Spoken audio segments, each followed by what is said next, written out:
주님의 축복이 함께하기를 예수님의 이름으로 간절히 축원합니다.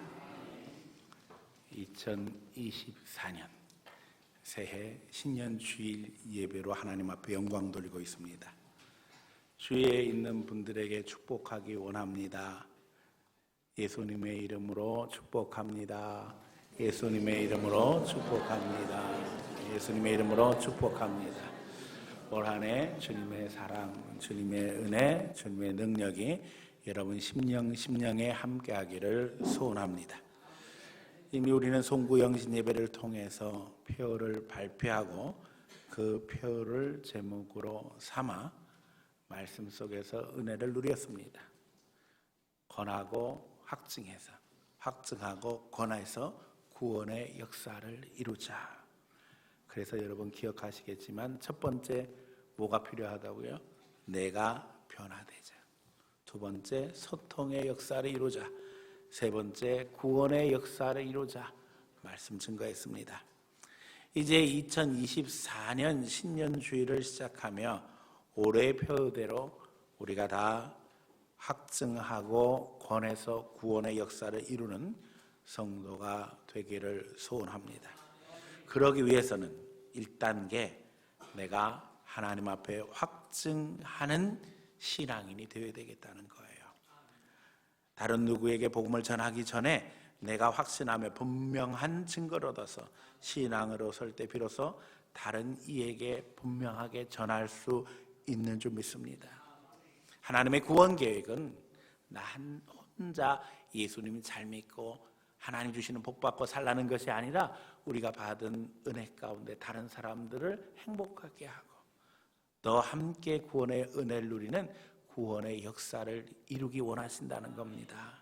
그러므로 먼저 내가 바로 세워지기를 소원하는 간절한 가운데 오늘 확증하는 신앙이라는 제목으로 말씀드리려고 합니다. 이 말씀 증거할 때 여러분 마음 심령에 성령님 함께 하심으로 여러분의 믿음이 바로 세워지고 이 믿음으로 증거할 수 있는 성도들 되시기를 축원합니다. 첫 번째는 말씀으로 확증하자는 겁니다. 오늘 본문에 보니까는 복음 증거와 함께 여러 말로 확증했다는 표현이 나오고 있습니다. 신앙에 있어서 복음을 제대로 알고 정립하고 믿는 것처럼 중요한 건 없습니다. 더욱이 여기에서 전도하기 위해서는 내 간증이 필요합니다. 그래서 주님 만나야 된다는 거예요. 주님을 만나서 그 가운데 감격 속에 신앙생활하게 되어질 때 성경 속의 이야기가 내 이야기가 됩니다. 또 말씀 통해서 만나주는 성령의 역사를 통해서 하나님이 살아계심을 내 삶 속에서 체험하게 되어지며 그 가운데 믿음의 열매를 거두게 되어집니다. 그러므로 우리가 복음을 전할 때에 남의 이야기를 하는 것이 아니라 내가 만난 예수님을 간증하고 또 그런 가운데 믿음의 역사를 이루어야 될 줄로 믿습니다. 오늘 초대교회 예수님의 제자들이 나가서 확신을 가지고 복음을 증거하고 있습니다. 그런데 사실 사도행전 2장 그들이 성령의 은혜를 체험하기 전에 예수님의 제자들의 모습은 열악하기 그지없었습니다. 믿음도 없었고 지혜도 없었고 용기도 없었고 평안도 없었어요. 그런데 성령이 임하시자 그들은 완전히 변해서 새 사람 되었습니다. 그래서 성령 체험함으로 말미암아 담대하게 나가서 말씀을 증거하게 되었다는 거예요. 저는 그래서 올 한 해 우리 성도들이 하나님 앞에 성령의 인도하신 가운데 주님을 만나는 체험이 있기를 축원합니다. 주님을 만나야 된다는 거예요. 그럼 어떻게 주님을 만나며 성령 체험할 수 있을까? 여러분 잘 들으셔야 됩니다. 다른 길은 없습니다. 말씀 속에서 가능합니다. 기도하며 성령님 내가 깨닫게 해주세요. 나를 인도해 주세요. 간절한 마음으로 기도하고 성경을 정독하는 겁니다. 꾸준히 읽게 되어질 때 성령님께서 내 마음에 감동을 하셔서 깨닫게 하시고 그 가운데 영의 눈이 열리게 하시고 또 그 가운데 성령의 역사를 체험하게 되어집니다. 그러면 성경에 나오는 이야기가 남의 이야기 같지가 않고 바로 내 얘기가 되어져요. 내 현실이 성경 속에서 재해석되어지고 하나님이 왜 내 삶을 이렇게 인도하시는가를 깨닫게 되어진다는 거예요. 성령님은 지금도 성경을 통해서 말씀하십니다. 성경은 우리가 아는 것처럼 하나님의 감동으로 기록되어진 하나님의 책입니다. 오늘도 주님은 믿는 자들이 성경을 읽을 때 성령으로 조명하심으로 깨닫게 하시고 그 가운데 은혜 받게 하시고 그 가운데 우리의 길을 인도하신다는 겁니다. 그러므로 말씀 속에서 주님을 만나는 성도들 되시기를 축원합니다. 날마다 말씀을 사모하기 원합니다. 올 한 해 계획하며 기도할 때에 제일 중요한 거, 하나님 말씀 읽는 사람 되게 해주세요. 꾸준히 정독해서 읽게 해주세요. 여러분, 계획하고 기도함으로 실천할 수 있기를 부탁드립니다. 기도할 때 하나님 우리의 오염과 죄악을 걷어내 주세요. 우리의 눈이 열리게 해주세요. 성령의 음성을 듣고 볼 수 있게 해주세요. 여러분, 기도하며 성경 읽으시기 바랍니다. 많은 사람들이 마음의 문을 닫고 말씀을 대하고 있습니다. 여러분, 기대하며 갈망하며 집중해야만 합니다. 하나님 여기서 깨닫게 해주세요. 여기서 은혜를 받게 해주세요. 기도하며 간절한 마음으로 소원을 담아 주님께 나설 때 주님이 역사하십니다. 내가 변화되자 우리가 이미 송구 영신 예배를 통해서 말씀을 나누었습니다. 열정과 열심히 살아나야만 합니다. 목표를 정하고 실천해야만 합니다. 성경을 붙잡고 기도하며 성경 속에서 말씀해 주시기를 간구해야만 합니다. 또 아울러서 열심히 나와서 들으시기 바랍니다. 믿음은 어디서 난다고요? 들음에서 난다고 그랬어요. 예배에 있어서 말씀을 듣는 것은 핵심입니다. 교회 모임에 열심히 참여하시기 바랍니다. 내 생각, 내 편견이 깨져야 합니다. 하나님이 오늘도 날마다 새 은혜를 주시고 계십니다. 안다고 착각해서는 안 됩니다. 지금도 이제 교회는 교사, 교육, 재직 교육을 하고 있습니다. 우리가 늘 배우고 성장해야만 합니다. 특별히 우리 교회는 성경 중심의 교회입니다. 재직 교육, 교사 교육한다고 딴 이야기를 하는 것이 아니라 우리가 성경을 읽는 데 도움을 얻기 위해서 교리적인 교육합니다. 뼈대를 세워나가는 겁니다. 교리가 어디 다른 데서 온 게 아닙니다. 성경을 요약한 게 교리예요. 그리고 이제 하나님의 말씀이 역사 속에서 어떻게 우리에게 영향을 끼쳤는가, 기독교 역사를 공부하면서 그런 것들을 공부합니다. 성경적 신앙 교육이 제대로 되지 않은 채 신앙생활을 할 수가 없습니다. 여러분, 나이가 들수록 더 열심히 들어야 됩니다. 이유는 간단합니다. 자꾸 잊어버리잖아요. 열심히 듣고 또 묵상하고 기도하고 그 가운데 새 은혜를 받아야 합니다. 우리 교회에서 이제 앞으로 직분에서 은퇴라는 단어를 뺄 계획을 갖고 있습니다. 다음 주 우리 공동회 할 때에 예결산뿐만 아니라 정관 개정하게 되어지는 정관에서 이제 은퇴 장로, 은퇴 권사, 은퇴 집사 이런 명칭은 다 빠지게 됩니다.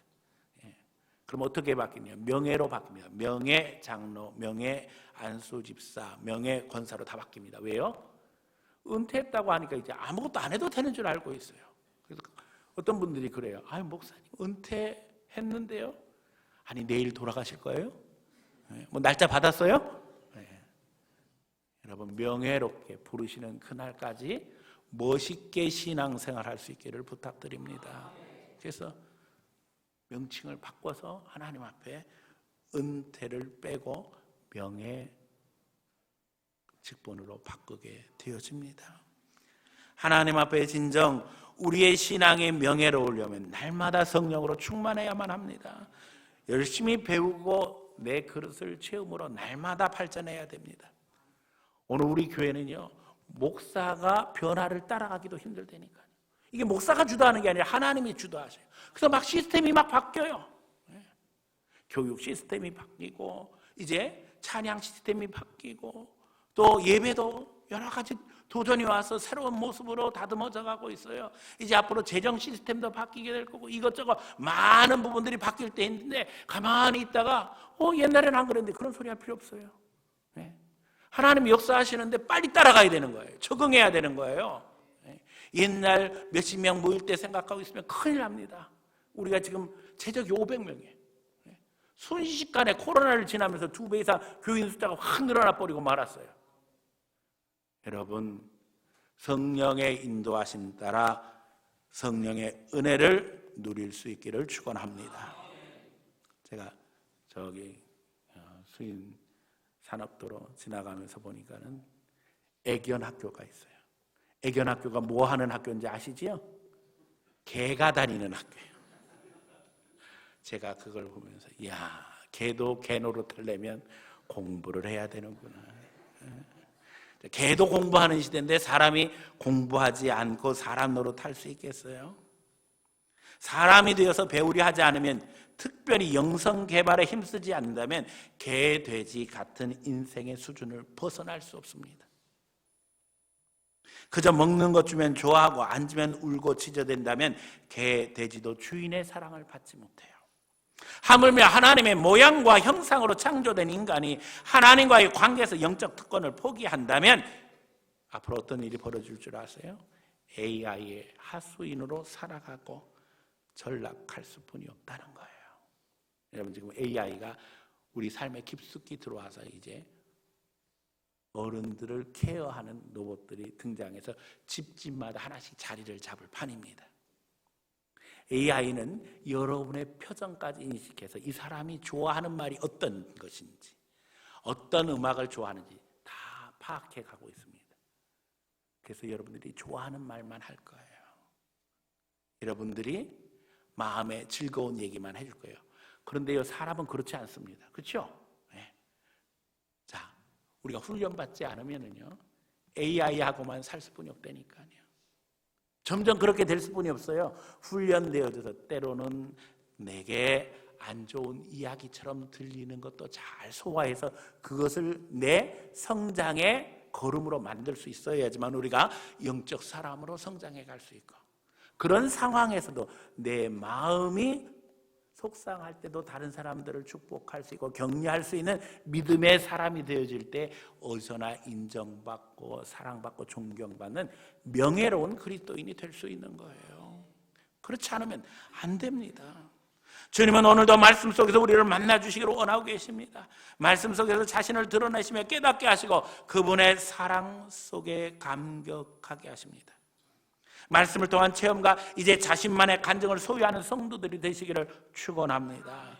말씀 안에서 주님을 만나며 간증하는 한 해가 되기를 축원합니다. 어떤 분들은 성경에 은혜 받으면 다 써놓으시더라고요. 근데 저는 하나도 안 씁니다. 왜냐면 그 다음 성경 읽을 때 그것만 생각나요. 말씀이 안 보이고 전에 은혜 받은 것만 생각나더라니까요. 하나도 안 써요. 그래서 제 성경책은 진짜 깨끗합니다. 그런데요, 놀라운 것은 여러분, 초등학교 1학년 때 수준이 다르고 2학년 때 수준이 다르고 수준이 달라지는 것처럼요, 은혜의 수준이 달라져요. 1학년도 학교 갑니다. 그렇죠? 2학년도 학교 갑니다. 3학년도 학교 갑니다. 아니, 학교 1년 다녔는데 2년 다녔는데 10년 다녔는데 뭘 저렇게 공부할 게 많다고 계속 학교 다니는가? 수준이 달라지는 거예요. 성경도 똑같습니다. 읽을 때의 수준이 달라지는 거예요. 은혜가 날마다 새로워져요. 더더욱 중요한 것은요, 하나님이 강력하게 내게 주시는 은혜의 말씀이 있어서 사실은 말씀 한 구절만으로도 붙잡고 인생을 살아갈 수 있는 능력이 여기 있다니까요. 저는 목회하면서 하나님이 주신 특별한 말씀이 있잖아요. 우리 교회에서 신앙생활 하려면 이 구절을 어떻게 해야 된다? 외워야 된다. 제가 강요합니다. 제가 목회하면서 하나도 강요한 것이 없는데 이거는 강요합니다. 이 구절은 꼭 외우세요. 히브리서 몇 장이요? 11장, 믿음장, 40절 결론입니다. 믿음장의 결론이에요. 그러니까 얼마나 중요한 구절이에요? 하나님은 어떤 분이시라고요? 더 좋은 걸 주시는 분이다.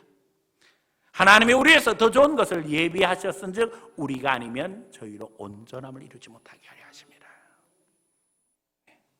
하나님은 더 좋은 걸 예비하시는 분이에요. 그런데 나만 잘 먹고 잘 살라고 더 좋은 걸 주시는 게 아니라는 거예요. 저희를 온전케 하시려고. 저희가 누구라고요? 하나님 모르는 사람들. 그래서 우리가 하나님의 축복을 받아서 하나님의 은혜 가운데 거함으로 말미암아 저들이 그걸 보고 하나님 앞에 돌아오게 하시려는 하나님의 계획이 있는 거예요. 히브리서 11장 40절 말씀을 읽으면서 저는 은혜 받았기 때문에 그 말씀을 늘 어디 가서나 증거합니다. 왜요? 이게 하나님의 구원 계획인 거예요.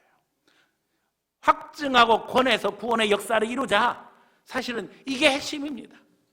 내가 하나님의 말씀을 확증하고 이제는 어떤 단계로 나가야 돼요? 권하는 단계로 나가야 돼요. 그럴 때 구원의 역사가 완성되는 거예요.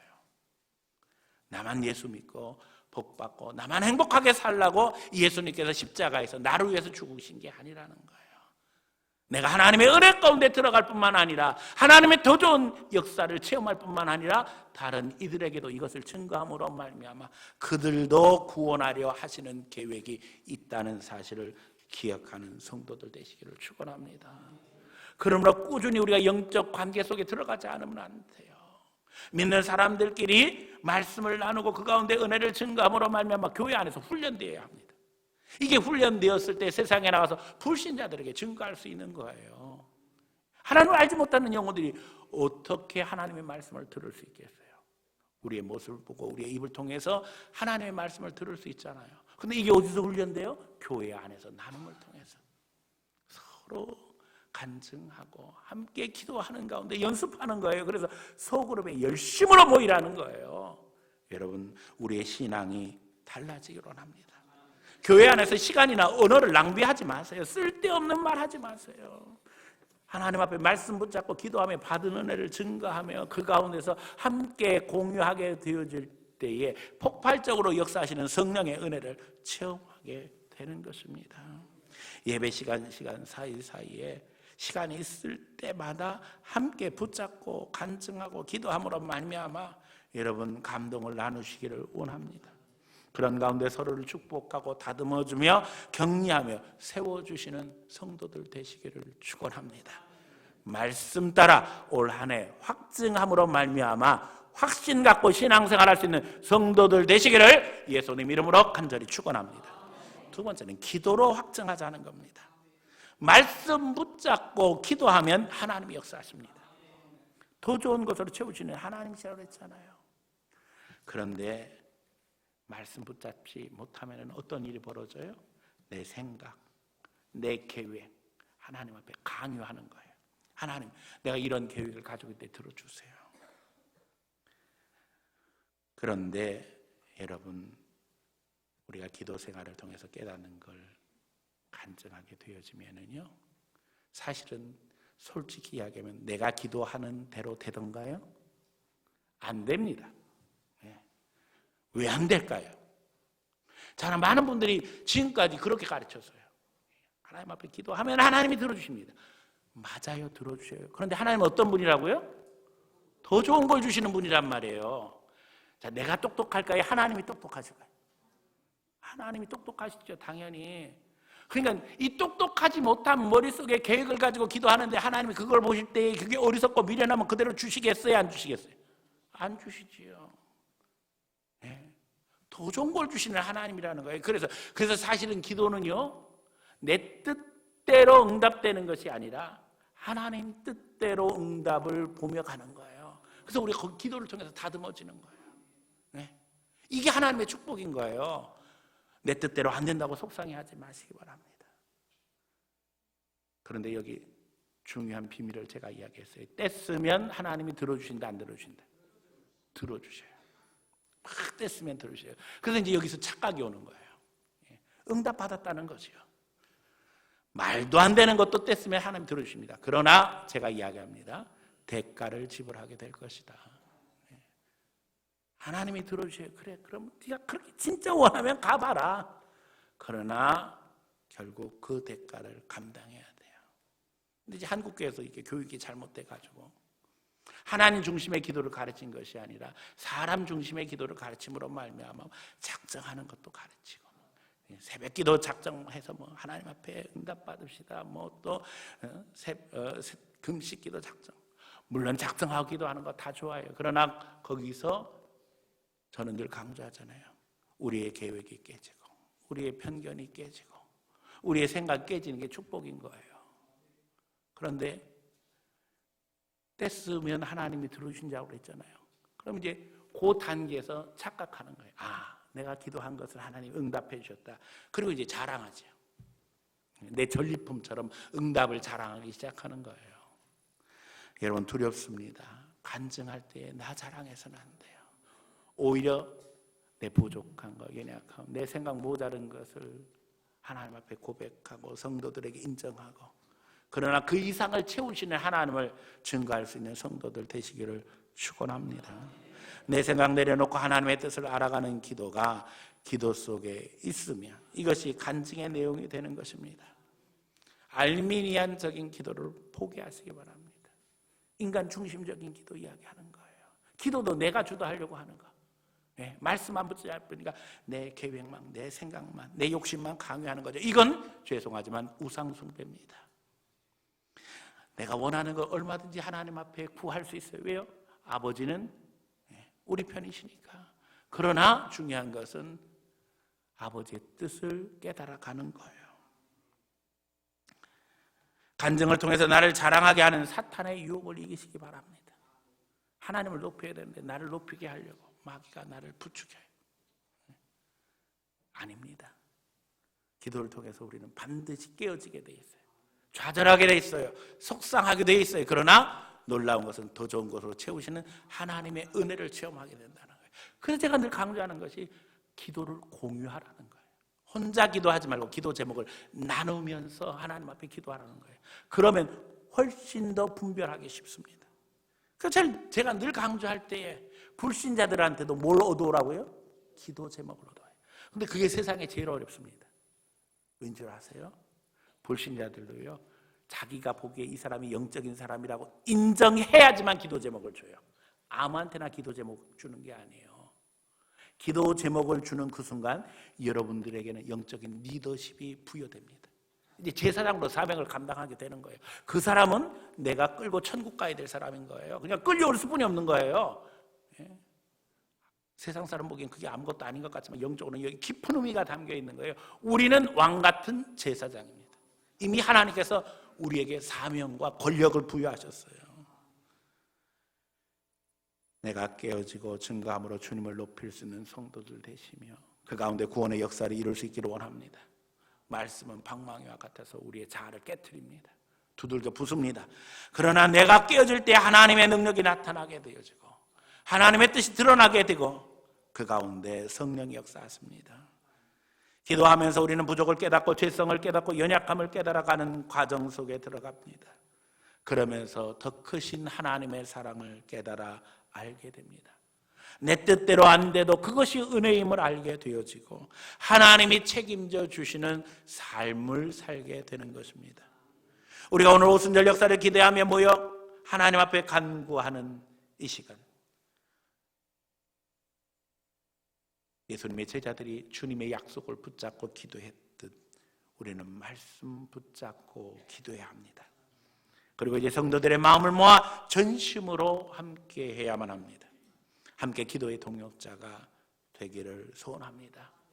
속으로의 기도가 네트워크가 되어야만 합니다. 우리가 다 기도로 연결되어져서 촘촘히 엮여짐으로 말미암아 그 기도 속에 역사하시는 성령의 은혜를 간증하고 감사할 수 있는 성도가 되어야 합니다. 이 세상에 누구도 나를 위해서 기도할 사람이 필요하지 않은 사람은 없습니다. 나를 위해서 기도할 사람이 누구에게나 필요하고 함께 기도 제목을 공유함으로 말미암아 영적인 연대를 이루고 그 가운데 믿음의 돌파구를 찾아가는 것이 신앙의 길입니다. 이걸 깨닫지 못하면 계속 아쉬운 일이 생기게 되어져요. 누군가에게 기도를 부탁해야만 하는 상황으로 하나님은 인도하신다니까요. 근데 그걸 깨닫지 못해요. 서로를 위해서 축복하며 기도할 때 우리의 영성은 활성화되어집니다. 기도 속에 교제할 때 비로소 성도로서의 영적 교제가 이루어지며 그 안에서 우리는 천국 백성의 기쁨을 누리게 되어집니다. 여러분, 죽어서만 천국 가는 게 아니에요. 이 세상 살아가면서 기도 속에서 나를 인도하시는 성령의 은혜를 체험하게 될 때 거기서 하나님의 은혜가 임한 것을 우리가 목격하게 되어지고 우리가 있는 곳곳이 하나님의 나라임을 고백하게 되는 것입니다. 이제는 기도로 확증하며 기도로 교제하며 기도로 영권을 행사할 수 있는 성도들 되시기를 축원합니다. 세 번째는 헌신으로 확증하자는 겁니다. 재물 없는 제단이 무가치한 것처럼 헌신 없는 예배는 가짜입니다. 물론 우리는 예수 그리스도의 피로 말미암아 구원받았습니다. 그러나 이제 우리는 하나님 앞에 하나님의 일에 헌신함으로 말미암아 우리 신앙을 드러내며 증거하게 되는 것입니다.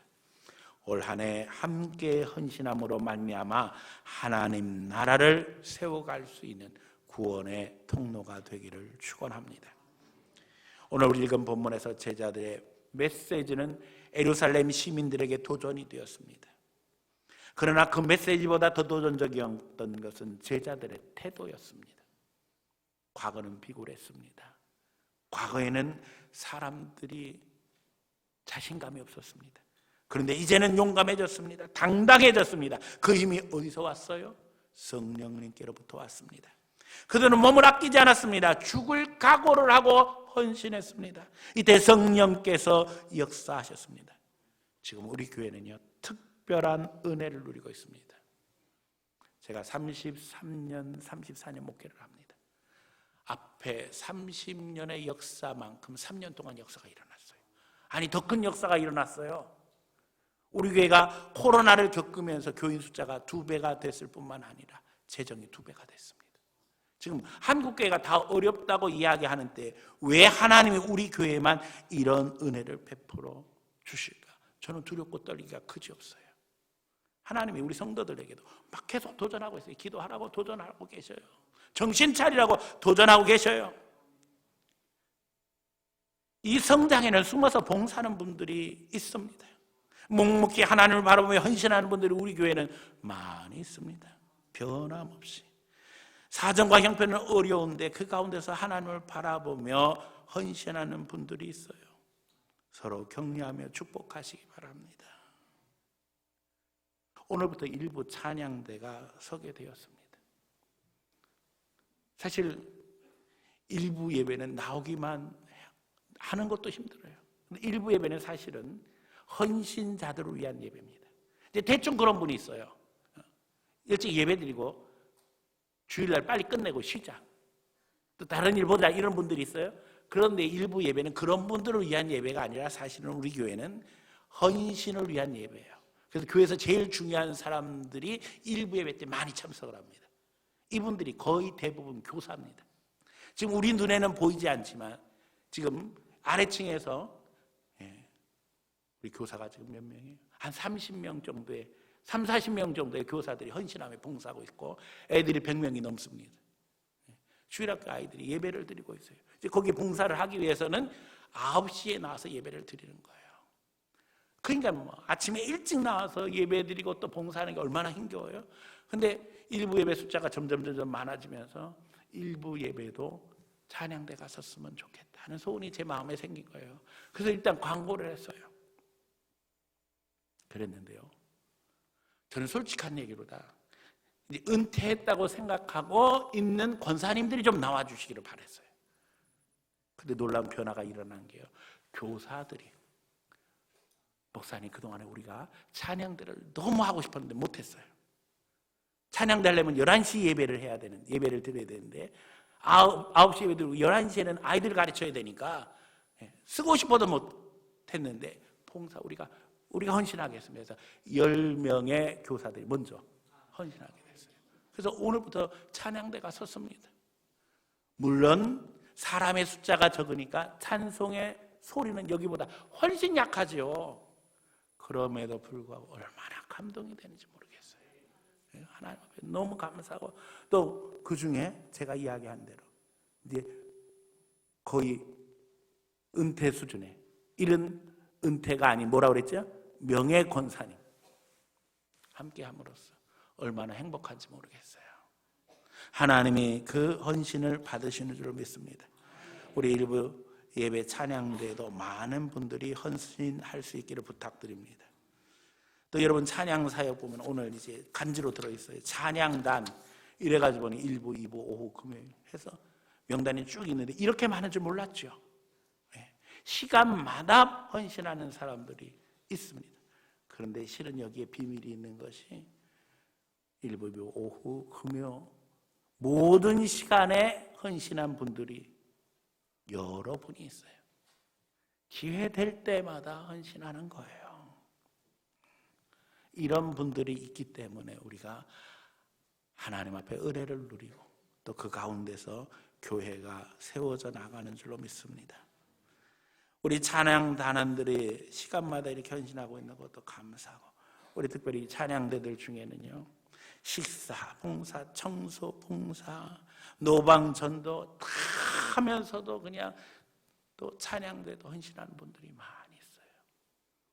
여러분, 지난 어려운 몇 년 동안에 하나님이 우리 교회에 많은 복을 주셨는데, 이제 여기에 있는 모든 성도 한 사람 한 사람 빠짐없이 1인 1사역함으로 말미암아 주님의 일에 협력하고 그 가운데 믿음의 주인공이 되기를 축원합니다.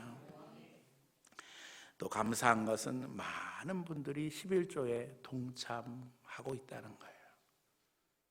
저는 헌금에 대해서 강조를 하는 사람이 아니에요. 어차피 은혜 받으면 하게 돼 있다고 믿기 때문에 강요한다고 되는 것이 아니고, 성경에는 억지로 나는 헌금은 하나님이 받지도 않으신다고 그랬어요.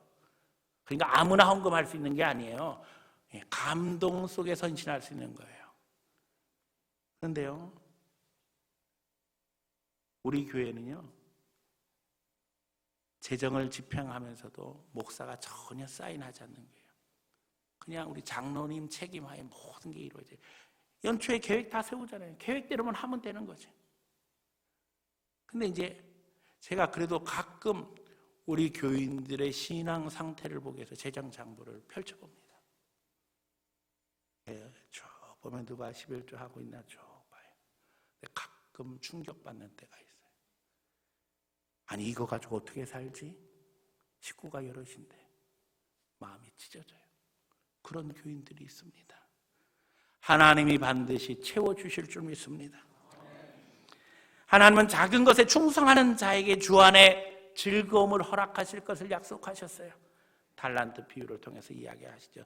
너가 적은 것에 충성하였은즉 뭐라고요? 주인의 즐거움에 참여할지어다. 우리는 이런 기대를 하죠. 작은 것에 충성하였은즉 큰 축복을 받을 것이다. 그런데 큰 축복보다 더 귀한 게 뭔 줄 아세요? 주인의 즐거움이에요. 아버지의 즐거움, 하나님의 즐거움이 우리에게 있게 된다는 거예요. 우리가 교회에서 하나하나 감당하며 헌신하게 될 때 거기에 하나님이 함께 하시는 그 즐거움 속에 우리가 들어가서 주님과 하나가 되어져요. 죽어서만 천국 가는 게 아니라니까요. 이 세상에서 하나님께서는 우리가 주인의 즐거움에 참여함으로 말미암아 천국 백성으로 기쁨을 누리는 길을 만들어 놓고 계시는데 마귀는 그걸 계속 방해하는 거예요. 여러분, 천국 백성으로 하나님의 기쁨을 누리며 살아갈 수 있는 성도들 되시기를 축원합니다. 주신 형편 속에 최선 다하며 헌신할 때 하나님은 은혜의 통로, 축복의 통로, 구원의 통로가 되게 하십니다. 이것이 은사의 비결입니다. 사람으로는 생각할 수 없는 특별한 은혜가 부어지게 된다는 겁니다. 이것이 2000년 동안 하나님이 교회에 충성하는 성도들에게 주신 축복이며 교회를 세워오신 비밀입니다. 저는 오늘도 히브리서 11장 40절 말씀을 강조했습니다. 더 좋은 것을 채워주시는 하나님이십니다. 올 한 해 영성을 갖고 말씀으로 신앙을 세우며 기도의 승부를 거는 성도들 되시기를 축원합니다. 내 고집 부리는 기도가 아니라 하나님의 뜻을 따라 기도하며 제사장으로 주의 영혼들 축복하며 환경과 형편을 초월해 헌신하는 성도들 되시기를 축원합니다. 그때 우리를 통한 구원의 역사가 이루어지는 것입니다. 나만 구원받고 끝나는 것이 아니라 이제는 나가서 가정 살리고 교회를 살리고 나라와 민족을 살리는 것이 우리의 사명이라는 사실을 기억하며 구원의 역사 속에 은혜의 통로로 주님의 축복을 끊임없이 흘려 나눌 수 있는 귀한 성도들 다 되어지기를 예수님 이름으로 간절히 축원합니다.